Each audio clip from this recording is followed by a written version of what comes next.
అమ్మవారికి అత్యంత ఇష్టమైన పసుపు కుంకుమలతోటి పూల మొగ్గలను ఎలా తయారు చేయాలో చూద్దామండి.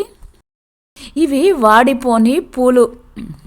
ఒకసారి మనం తయారు చేస్తే మళ్ళీ మళ్ళీ అమ్మవారికి ఈ జడను వేయవచ్చు. స్వయంగా మన చేతులతో తయారు చేసి అమ్మవారికి సమర్పిస్తే ఆ ఆనందమే వేరు. పసుపు కుంకుమలతోటి పూలను ఎలా తయారు చేయాలో చూద్దాం.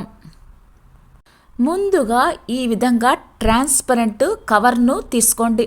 లోపల ఏమి వేసామో మనకి స్పష్టంగా కనిపించేలాగా ఈ విధంగా పలుచని కవర్ను తీసుకోండి. ఈ కవర్ను 2 భాగాలుగా కట్ చేయండి. ఈ విధంగా సగానికి కట్ చేయండి. 2 వైపులా ఓపెన్ ఉండే సగభాగాన్ని వదిలివేయండి. మిగతా సగభాగాన్ని తీసుకోండి. దీనిని మళ్ళీ 2 ముక్కలుగా చేయండి.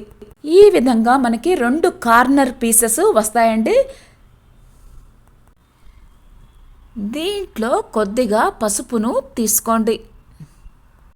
పసుపును కానీ కుంకాన్ని కానీ ఈ విధంగానే తయారు చేయాలండి. ముందుగా ఒక కార్నర్ పీస్ను తీసుకొని అందులో కొద్దిగా కుంకాన్ని వేయండి. సగం స్పూన్ కంటే తక్కువే పడుతుందండి. అందులో కుంకాన్ని వేశాక ఈ విధంగా రౌండ్ చేసి దీనిని మనము పూలు ఎలాగైతే అల్లుతామో ఆ విధంగా దారంతో అల్లండి.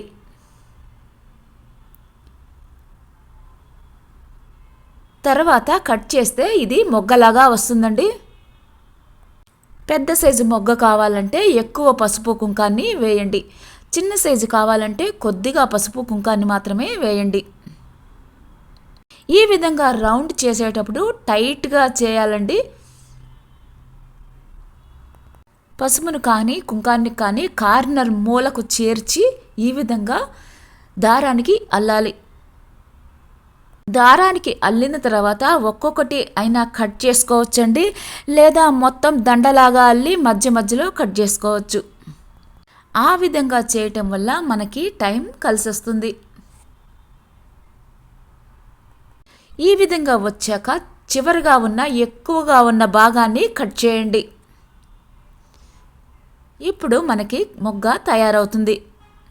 ఇదే విధంగా ఎన్ని కావాలంటే అన్నీ తయారు చేసుకోండి.